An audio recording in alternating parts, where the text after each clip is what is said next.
네, 332페이지 되겠네요. 우리 교재 332페이지. 앞 시간에 이어서 기출문제 제45의 기출문제의 7번부터 풀이를 같이 한번 해보도록 하겠습니다. 7번 당기의 지출 관련 자료가 다음과 같을 때 판매비와 관리비는 얼마인가요? 이런 문제도 이렇게 가끔씩 나왔었습니다. 그러니까 판매비와 관리비 그리고 영업의 비용 이걸 구분할 줄 아느냐 하는 것이죠. 그래서 이 중에는 판매비와 관리비가 있고 영업의 비용이 있을 거란 말이에요. 자, 운반비는 판매비와 관리비입니다. 왜냐? 여러분 상품을 운반하는 게 판매 활동이잖아요. 예, 판매 활동과 관련된 비용 다 판매비와 관리비예요. 거래처 접대비 이거 판매 활동이죠. 예, 판매 관리비입니다.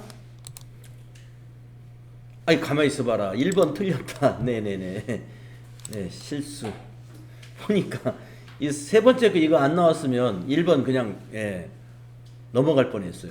운반비가 세 번째도 있네요. 보니까 세 번째가 이게 판매비와 관리비입니다. 자, 세 번째는 상품 매출 시, 즉 상품 판매 시 운반비잖아요. 이게 판매비와 관리비예요. 1번은 아닙니다. 예, 매입이라는 것은요 판매 활동은 아니에요. 매입 시 상품 매입 시 들어가는 모든 재비용은 매입 원가에 포함합니다. 예, 이거는 그러니까 자산입니다. 상품 매입 시 운반비는 자산, 개정 과목으로는 상품입니다. 상품 취득 시 관련된 운반비를 포함한 보험료라든가 운반에 필요한 여러 가지 하역비 이런 모든 재비용을 전부 상품의 매입 원가에 포함을 시키는 겁니다. 그래서 첫 번째 운반비는 비용이 아니라 자산이에요. 상품. 그냥 대충 봤다가 틀릴 뻔했습니다. 그러니까 여기에 지금 영업의 비용만 있는 게 아니라 자산도 하나 끼어 있어요. 자산. 맨 위에 게 자산입니다. 자, 마지막 거 외화 환산 손실. 네, 이거 영업의 비용이죠. 영업의 비용. 네, 그러면 한번 여러분이 접대비, 운반비는 다 아실 텐데 외화 환산 손실이라 이게 도대체 어떠한 영업의 비용인지 알고 계신지 한번 제가 질문을 한번 드려볼게요.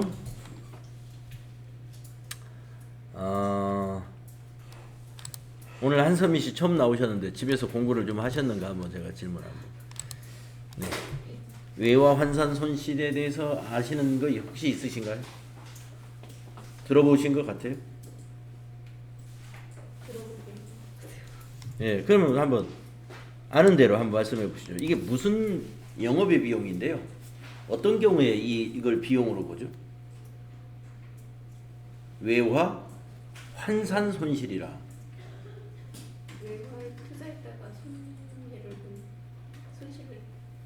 외화에 투자했다가 손실 본 거. 그럴 수도 있어요. 금리가 떨어져서. 금리가 아니고 환율. 네, 환율이 떨어져서. 예, 환율 차이에 의한 손실입니다. 네, 절반은 맞추셨어요.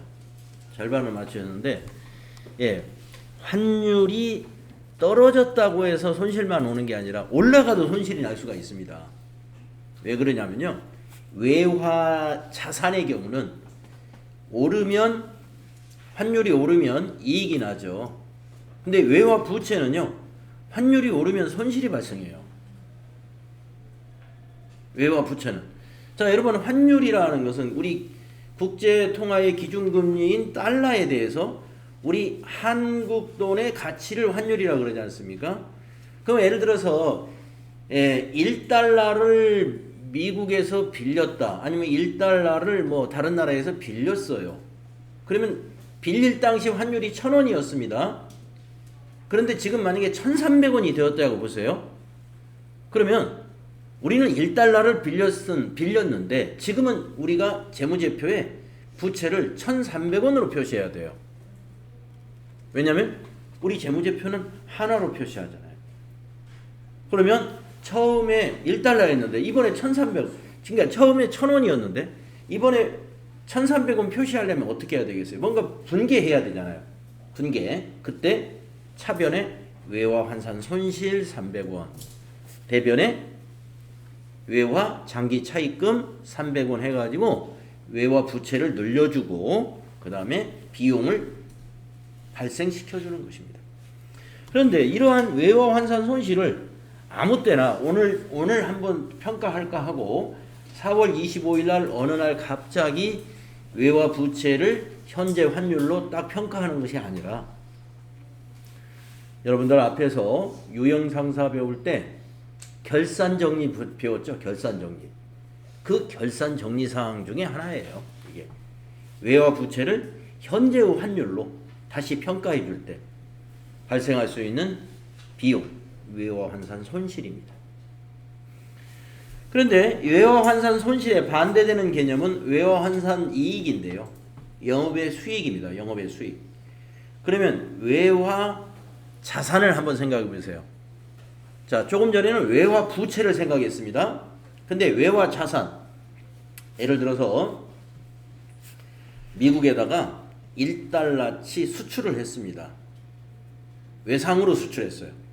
근데 3개월 전에 수출을 했어요. 3개월 전에는 조금 전과 마찬가지로 1달러당 환율이 1,000원이었습니다. 그럼 우리 장부에 외상 매출금 1,000원 이렇게 잡죠. 대변의 상품 매출. 그런데 이제 3개월이 다 됐어요. 예, 거의 다 됐어요. 그래서 지금 이제 아직 받지는 않았는데 받을 때는 외화 환산이라는 표현을 안 써요. 외환 손실, 외환 차손, 외환 차익 이런 개정 과목을 쓰고 이거는 이 외화 환산이라는 것은 기말에 평가할 때 하는 겁니다. 자, 그래서 3개월 후에 기말 결산일이 도래했다고 판단하세요. 그랬더니 환율이 올랐습니다. 1,300원으로. 엄청 올랐죠? 그러면 가만히 앉아서 300원의 외상 매출금이 증가한 거예요. 그래서 차변에 외상 매출금 300원 잡아. 물건은 안 팔았는데 환율 때문에 300원 잡아야 돼요.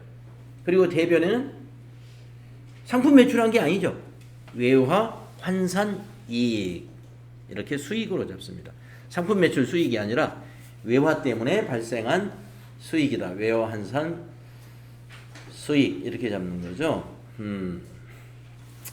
그래서 자, 외화 환산 손실이나 수익이 뭐냐 이렇게 여러분에게 누가 질문하신다 그러면은 이것은 환율 차이 때문에 결산 시 외화 자산과 외화 부채를 평가할 때 발생하는 수익과 비용이다. 그래서 부채와 자산은 거꾸로 가는 거예요. 환율이 올랐을 때 부채는 외화 환산 손실이 발생하고 자산은 외화 환산 이익이 발생한다. 이렇게 말할 수 있습니다. 네,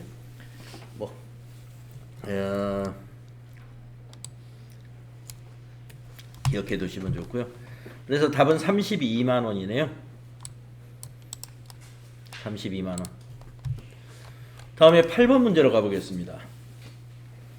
주식회사 한공의 5월 매입과 매출 자료가 다음과 같을 때 선입선출법에 따른 5월 말 재고자산 금액은 이랬습니다.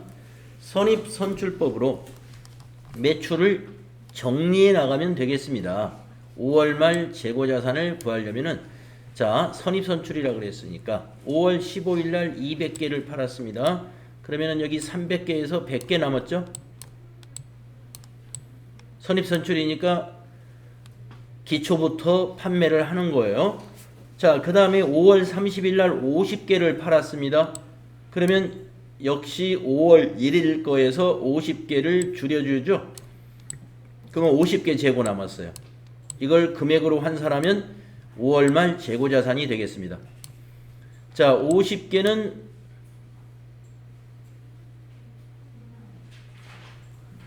300개가 15만 원이었으면 한 개당 얼마인가요? 15만 원 나누기 300개 해보면 한 개가 500원이군요. 그러면 500원짜리 50개 하면은 25,000원 되겠습니다. 여기서 25,000원. 그 다음에 여기 이 5월 28일 거 54,000원 다 재고가 됐죠? 그래서 25,000원 더하기 54,000원 하면은 79,000원인가요? 네, 4번이 답이 됩니다. 5월 말 재고 자산은 79,000원이다. 선입선출법이라는 게 그런 거죠. 다음 9번 문제로 가보겠습니다. 다음 주식회사 항공의 2022년 12월 31일 결산 시 회계 처리로 옳은 것은 이랬습니다. 자, 수정전 시산표를 보니까요. 자산으로 30만 원이 잡혀 있습니다. 그러니까 이 회사는 주식회사 항공은 소모품을 구입할 때 자산으로 잡아놨네요. 보니까 자 밑에 회계기간 말 소모품 미사용액이 12만 원이었답니다. 그러니까 미사용액이 뭐냐? 회계기간 말, 즉 12월 31일 날 창고에서 소모품을 조사했더니 재고가 12만 원어치 있다 이 말이에요. 그러면 30만 원어치를 자산 잡았으니까 이제 12만 원으로 자산을 맞춰야 된단 말이에요. 그러면 자산 감소는 대변에 와야죠. 그래서 대변의 소모품 12만 원으로 맞추려면 18만 원을 자산 감소를 시켜야 12만 원이 되죠. 그리고 차변은 이걸 비용으로 잡아야죠. 소모품비 18만 원. 이해 가시죠? 비용 발생, 자산 감소. 이 분계가 답이 됩니다.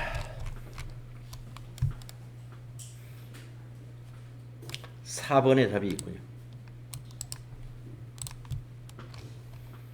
다음에 10번 문제로 가보겠습니다. 다음 자료를 토대로 결산 조정 후 당기 순이익을 계산하면 얼마인가. 네, 이런 문제도 참 잘 나와요. 그러니까 밑에 결산 사항을 주고 이것을 수정한 후에 당기 순이익이 어떻게 되겠느냐. 자, 수정 전에 1,000만 원이 당기 순이익이랍니다. 조정 사항을 한번 보세요. 첫 번째, 은행 예금에 대한 이자 수익입니다. 이것을 미계상했으면 계상해야 된다 이 말이에요. 자, 이자 수익을 발생시켜라 이 말입니다. 그러면 플러스죠. 당기순이익이 플러스 되죠. 이익을 발생시키면. 그 다음에 두 번째, 임대료도 수익입니다. 여러분, 임차료는 비용이고요. 임대료는 수익이에요. 그런데 선수분이라는 건 뭐예요? 미리 받은 거죠. 그러면 결산 때 이걸 어떻게 해야 돼요? 이익을 취소시켜야 됩니다. 미리 받은 거는. 당기 것이 아니니까.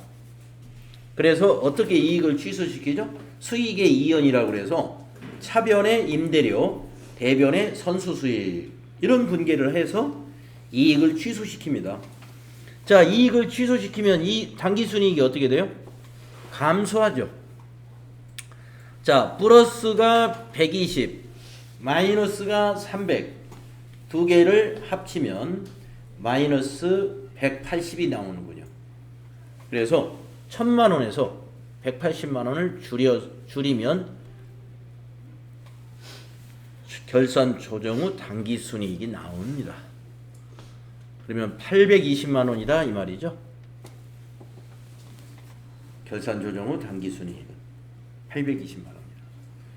그러니까 밑에 조정사항을 보시고 이 조정사항이 이익을 증가시키는 조정인지 감소시키는 조정인지를 판단하셔야 돼.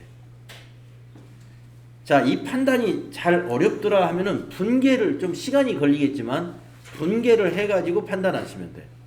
그러면 제가 분계를 한번 해드려 볼게요.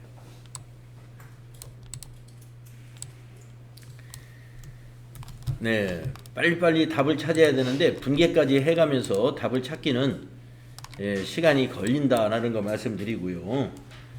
이제 증명을 하려면 분계를 써야 되겠지만 판단은 빨리 하셔야 돼요. 자, 이게 어떤 분계냐면은 은행 예금의 이자 수익 미계상이 된 게 있다. 그러면 계상을 해라 이거예요. 발생을 해라. 이자 수익을. 그러면 여러분 알다시피 이것을 이자 수익을 지금 이자를 받은 건 아니에요. 그래서 미수 수익이라는 자산으로 일단 잡습니다. 그런데 여러분 이자 수익 아니 미수 수익은 뭐예요? 자산인데 자산의 증가는 당기 순이익하고 관계는 없어요. 그런데 반대 계정인 대변에 있는 것이 관계가 있죠.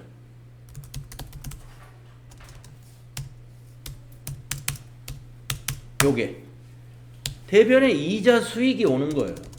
이게 뭐예요? 수익 발생이죠. 이 수익을 발생시키기 때문에 당기순이익이 증가한다. 해서 여기 아까 여기 플러스라고 제가 했던. 분명하죠? 그 다음에 두 번째 거. 이것을 증명하는 것은 분계를 써서 설명을 할 수 있다 이겁니다. 임대료 선수분 300만 원이 있다. 이걸 결산 수정 분계를 할 때는 어떻게 해야 되느냐? 차변에 임대료 선수분이라는 건 아까 여러분들이 말씀하신 대로 차기분의 임대료를 미리 받았다는 겁니다. 그러면 이것은 단기분의 임대료가 아니니까 차변에다가 임대료를 적어가지고 결산 때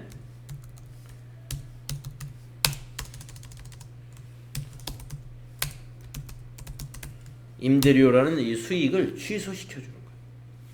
이 수익을 취소시키니까 아까 제가 여기서 마이너스다 그랬잖아요. 수익을 취소시키면 당기순이익은 어떻게 돼요? 감소하니까. 그래서 마이너스다. 이것이 영향이 있는 것이고요. 대변의 계정 과목은 당기순이익에 직접 영향은 없어요. 선수수익이라는 계정 과목으로 처리하죠. 선수수익은 부채, 유동부채 계정 과목입니다. 그래서 부채가 대변에 가면 어떻게 돼요? 부채가 증가하죠.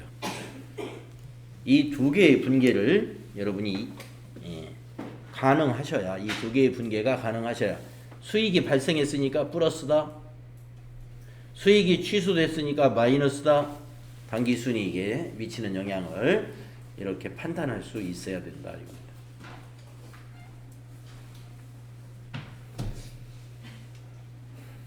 그래서 우리가 천천히 공부할 때는 분계까지 다 해서 여러분이 스스로 증명도 해보고 이게 확실히 그래서 이게 답이다. 이렇게 차분하게 공부를 하시면 되고 시험 보는 날 답을 맞출 때는요. 빨리 판단해야 되고 딱 찍고 넘어가야 됩니다. 예. 그러나 시험 보는 날 너무 막 잘 머리가 너무 복잡해진다 그러면 분계 써보는 수밖에 없어요. 분계 써보면 정리가 딱 됩니다. 자, 다음은 11번부터 보시면은 11번부터는 이제 부가가치세 문제로 바뀌지 않습니까? 여러분들이 6월달 AT 시험까지는 FAT 1급 시험이 이론 문제에서 1번부터 10번은 재무회계 문제, 1번부터 10번이 재무회계 문제, 그리고 11번부터 15번이 부가가치세 문제. 그래서 부가가치세 이론을 잘 공부하신 분은 11번부터 15번을 먼저 푸는 게 좋아요. 네, 나는 부가가치세 이론이 오히려 쉽다. 그럼 굳이 1번부터 풀 필요가 없습니다. 11번부터 15번 풀고 자신 없는 건 맨 나중에 푸는 거예요. 네. 그래서 여러분이 이제 앞으로도 이제 뭐 시험 볼 때까지는 지금 한 달 정도 시간이 한 달 이상 남았죠. 그러니까 좀 준비가 많이 남았지만 시험이 딱 닥쳤는데 이제 여러분이 자기 자신을 알잖아요. 이제 문제를 풀어보면 이론 15개 중에서 1번부터 10번이 자기에게 쉬운지 11번부터 15번이 쉬운지는 여러분이 판단하셔야 돼. 그래가지고 11번부터 15번이 쉽다고 판단되시면 그걸 먼저 푸세요. 예. 그래서 시간 관리가 매우 중요하다. 시험에 응시하는 여러분들에게는 시간 관리가 매우 중요하다. 이런 것을 말씀을 드립니다. 여러분들이 아직 경험이 없으셔가지고 시간이 굉장히 소중하다는 걸 모를 수가 있어요. 그래서 제가 계속 말씀드리는 거예요. 시간이 절대로 여유가 없습니다. 빨리빨리 풀어야 겨우 다 해요. 자, 11번 보겠습니다. 부가가치 세법상 납세 의무자에 해당하지 않는 자는, 자, 여러분들 부가가치세 이론 첫 시간에 부가가치세의 특징에서 부가가치세는 간접세입니다. 이런 설명을 제가 아마 했을 거예요. 간접세라는 건 뭐냐? 납세 의무자와 담세자가 다른 세금을 가리키는 말입니다. 부가가치세가 바로 대표적인 간접세입니다. 우리 세금에는요, 간접세와 직접세가 있다. 이렇게 말할 수 있는데요. 간접세는 담세자와 납세 의무자가 달라요. 그러니까 부가가치세가 거기에 해당이 되는데, 우리 납세 의무자는 사업자입니다. 사업자. 담세자는 누구냐? 그 상품을 최종 소비하는 자가 세금을 다 부담하는 거예요. 최종 소비자가. 중간에 있는 생산자, 도매상, 소매상 이런 사람들은 납세 의무가 있을 뿐이지 세금은 자기가 부담하지 않은 거예요. 구조가 그렇게 되어 있습니다. 그러면 납세 의무자는 사업자 하나냐? 그렇지 않습니다. 소비지국 과세 원칙이 뭐예요? 국내에서 소비하는 거에 대해서 소비세를 과세한다는 게 소비지국 과세 원칙입니다. 그러면 국내 사업자들이 판매하는 것만 국내에서 소비가 되느냐? 그렇지 않습니다. 우리가 외국에서 수입하는 것도 국내에서 소비가 돼요. 근데 외국에서 수입을 할 때 수입업자, 사업자들만 수입하는 것이 아니고 개인도 수입을 해요. 그래서 우리가 또 하나의 납세 의무자는 수입하는 자. 아시겠죠? 그래서 부가가치세의 납세 의무자는 두 개예요. 두 개. 사업자 그리고 수입하는 자. 근데 어디요? 내용이 영세율 적용을 받는 사업자, 이 사람도 사업자잖아요. 예? 면세 사업자는 납세 의무가 없어요. 그러나 영세율 적용 사업자는 납세 의무가 있기 때문에 환급을 해줄 수 있는 겁니다. 매입세액이 많으면 환급해주고 매출세액이 많으면 납부를 하지 않습니까? 근데 영세율 사업자는 매출세액이 제로예요. 없는 게 아니라 0%를 곱하기 때문에 0원. 납세 의무 있습니다. 영세율 사업자. 면세 사업자는 없어요. 간이과세자, 일반 과세자와 간이과세자 모두 납세 의무자입니다. 간이과세자도 부가가치세를 납부하고 있습니다. 1년에 한 번 납부하죠. 중간 애납까지 하면 1년에 2번 납부하죠. 신고를 한 번 하죠. 간이과세자는. 자, 재화를 수입하는 자. 네, 아까 말씀드렸죠. 개인을 의미하는 거예요. 그러니까 재화를 수입하는 자, 이 안에는 개인과 사업자가 포함되어 있죠. 면세 사업자가 납세 의무자가 아닙니다. 다음에 12번. 다음 중 부가가치세법상 과세 대상 재화의 공급에 해당하는 것은? 과세 대상의 재화의 공급. 1번 교환 계약에 따라 저작권을 양도하고 그 대가로 기계장치를 인도받는 경우. 자, 저작권은 무형자산이죠. 이런 특허권이나 저작권, 이런 무형자산들을 양도하는 것은 재화의 공급이요, 대여하는 것은 용역의 공급이다. 요거 정리되어 있나요, 여러분? 네, 무형자산이 좀 헷갈립니다. 어떤 때는 재화이고 어떤 때는 용역이에요. 이 무형자산이. 산업재산권 이런 거. 지금 여기 양도했다고 그랬죠? 예, 양도하면 재화의 공급 맞아요. 대여, 빌려주는 거, 임대해주는 것은 용역의 공급이에요. 자, 그래서 1번은 교환거래입니다. 교환거래. 과세돼요, 과세. 그리고 재화의 공급 맞고요. 다음에 2번 매매계약에 따라 비상장 주식을 인도하는 경우 우리 주식을 거래하는데 우리 부가가치세법에서는요 아직은 유가증권을 재화로 보지 않아요. 주식이나 채권이나 상품권 이러한 것은 재화로 보지를 않습니다. 그래서 주식 거래하고 부가가치세 냈다는 얘기 들어보셨나요? 처음 듣는 얘기죠? 없습니다. 그래서 비상장 주식이든 상장 주식이든 과세가 아닙니다.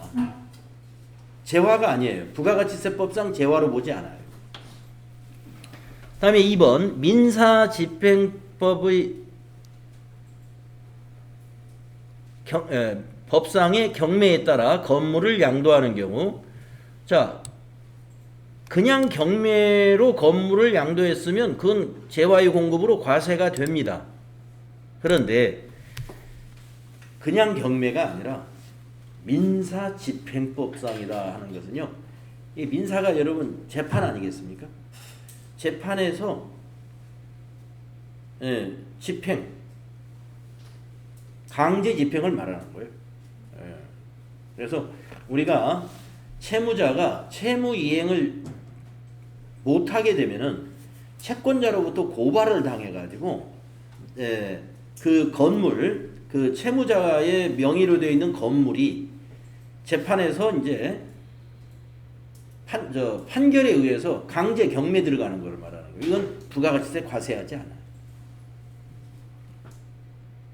그 다음에 4번 대가를 받지 않고 다른 사업자에게 견본품을 인도하는 경우 견본품을 인도한다라는 거 이게 뭐냐면은 그 샘플을 준다 이런 말입니다.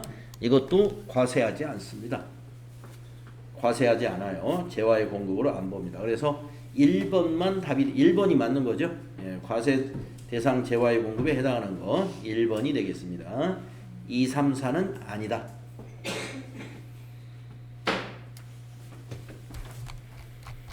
다음에 13번 보겠습니다. 다음 중 부가가치세법상 영세율에 대하여 바르게 설명하고 있는 사람. 여러분 영세율과 면세제도에 대해서 배웠잖아요. 영세율은 완전 면세. 완전 면세. 면세제도는 부분 면세. 부분 면세. 그게 핵심이에요. 영세율 제도가 왜 완전 면세냐면은 매출세액 0% 적용하죠. 그러니까 매출세액이 없잖아요. 근데 매입세액은 어떻게 합니까? 매입세액이라는 것은 매입자가 자기가 부담한 세금인데 그거 환급시켜주죠. 매출세액은 없고 사업자의 매입세액은 돌려준다. 그러니까 완전 면세.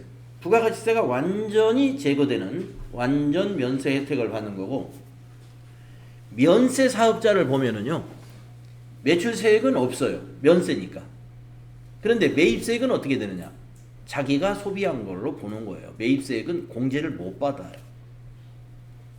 그래서 면세 사업자를 가리켜서 우리는 부분 면세다 이렇게 말합니다. 면세 제도는 부분 면세 제도예요. 자, 영세율에 대해서 바르게 설명한 사람. 수종이 부분 면세 아닙니다. 완전 면세입니다. 소위 재화를 수출하는 사업자에 한해 적용할 수 있어. 영세율 재화를 수출하는 사업자에게 적용합니다. 인걸 매입 시 부담한 매입세액을 공제 또는 환급받을 수 있어. 그렇죠? 환급받을 수 있습니다. 현황 영세율을 적용하는 공급가액은 과세 표준에 포함하지 않아 영세율도 공급가액을 과세 표준으로 신고하죠? 포함하지 않아? 틀렸네요. 뭐 답이 두 개라는 얘기인가요? 소위 이거가 약간 문제가 있어요. 소위가 뭐라고 그랬냐면 하나요. 재화를 수출하는 사업자에 한해서 이 말은 뭐예요? 수출하는 경우에만 영세율 적용해준다 이 말이잖아요. 너무 단정적으로 답변을 했어요. 그러니까 재화를 수출하는 사업자에게 적용할 수 있다. 이게 맞는 거예요. 왜냐하면은 수출이 아니어도 영세율을 적용해 줍니다. 국내 거래에서도. 국내 거래에서 수출품을 만들기 위한 거래, 그걸 내국 신용장에 의한 거래라고 그래요. 영세율 적용해 주고요.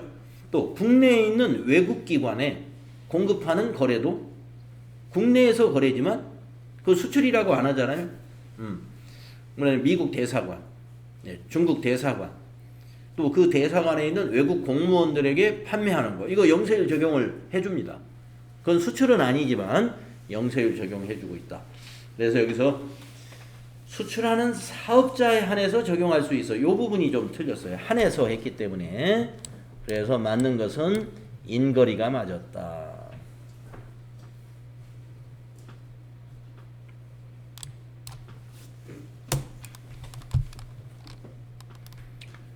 여러분 영세율도 과세표준 신고합니다.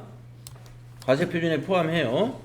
매출세액은 없어도 과세표준, 공급가액을 과세표준으로 신고해야 된다는 거. 부가가치세 신고서에서 많이 봐왔죠?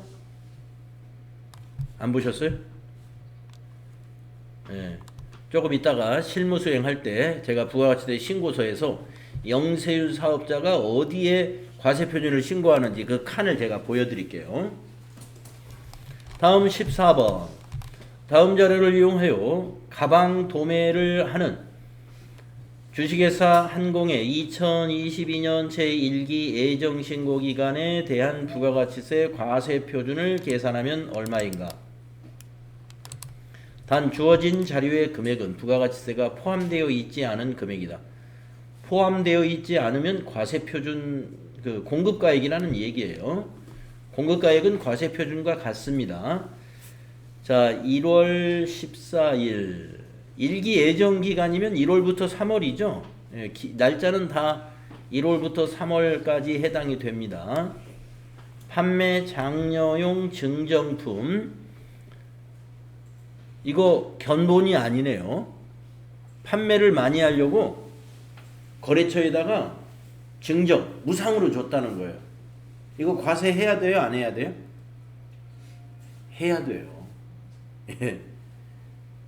사업상 증여라고 여러분 특별한 공급에서 정리했었습니다. 이런 것을 우리가 사업상 증여라고 해요.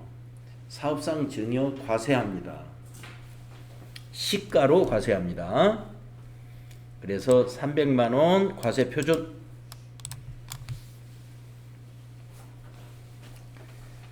그러니까 견본품이 아니에요. 이거 견본품을 증정했다. 그러면 그건 과세 표준 아니에요. 다음에 2월 11일 가방을 수출했습니다. 과세 표준 아까 그랬죠? 영세율 과세 표준으로 신고하는 거라고요. 네, 600만 원 과세 표준. 다음 3월 5일 날 연체 이자를 50만 원 받았습니다. 네, 연체 이자는 과세 표준에 포함시켜서는 안 돼요. 할부 이자 같은 건 과세 표준이 맞아요. 정상적인 그건 판매 대가라고 보는 겁니다. 할부 이자 같은 건. 그러나 연체 이자나 이런 것은 정상적인 그 공급이라고 볼 수 있는 부분이 아니고, 이거는 이제 채권 채무자 간에 약속을 불이행했기 때문에 금융적인 어떤 보상을 받는 것이지 이건 매출하고 관련이 없는 거예요. 그래서 이 연체이자 받는 것까지 부가세를 과세할 수는 없는 겁니다. 그래서 연체이자 받는 것은 부가세가 과세되지 않아요. 예. 자, 그러면 과세 표준은 얼마예요? 900만 원. 4번이 답이네요. 다음 15번. 사업자가 부담한 다음의 매입세액 중 매출세액에서 공제할 수 있는 것은 이랬습니다. 매입세액 중에 매출세액에서 공제할 수 있는 것은, 자, 토지 형질 변경과 관련된 매입세액은 토지의 자본적 지출이기 때문에 공제받을 수 없습니다. 2번 거래처에 접대할 목적으로 취득한 재화와 관련된 매입세액, 접대비 관련 매입세액 공제 못 받죠. 3번 과세사업에 사용하기 위하여 취득한 화물차 유지와 관련된 매입세액. 네, 면세사업이 아니고 과세사업이고 또 승용차가 아니고 화물차니까 매입세액 공제됩니다. 3번이 답이 되겠어요. 4번 면세재화인 도서를 제작할 목적으로 구입한 종이. 면세사업에 사용되는 것은 매입세액 공제 못 받아요. 그래서 3번이다. 자, 여러분들 지금 저희가 제작한 부가가치세 이론이 전부 11강으로 되어 있어요. 여러분 그 1차시부터 11차시까지 있죠. 내용 많지 않습니다. 네. 그래서 시간이 없으셔가지고 너무 빨리 들어서 남은 게 없다 싶으시면 다시 그때 우리 이론 동영상 강의 듣기 위해서 만든 그 교재 있잖아요. 그거 보시면서 다시 한번 들으시면은 여기 5문제 다 맞출 수 있습니다. 네, 그 강의 내용이 다 들어있는 거예요. 지금 여기 오늘 요 5문제 풀었는데, 네, 그 강의 내용이 다 들어있는 겁니다. 과세표준, 또 영세율, 면세 여기에 지금 나왔잖아요. 대부분. 네. 또 납세 의무자, 또 부가가치세의 특징 이런 거 알면 다 맞출 수 있는 문제였습니다. 그래서 재무회계 이론은 좀 이게 범위가 굉장히 크다고 볼 수 있지만 부가가치세 이론은 사실 범위가 좁아요. 그래서 문제도 5문제밖에 안 내는 거지만, 네, 부가가치세 이론은 조금 공부해가지고 5개 다 맞출 수 있는 그런 좀 매력이 있습니다. 이거 5개 다 맞추면 10점이잖아요. 자, 이렇게 해서 이론풀이 다 했고요.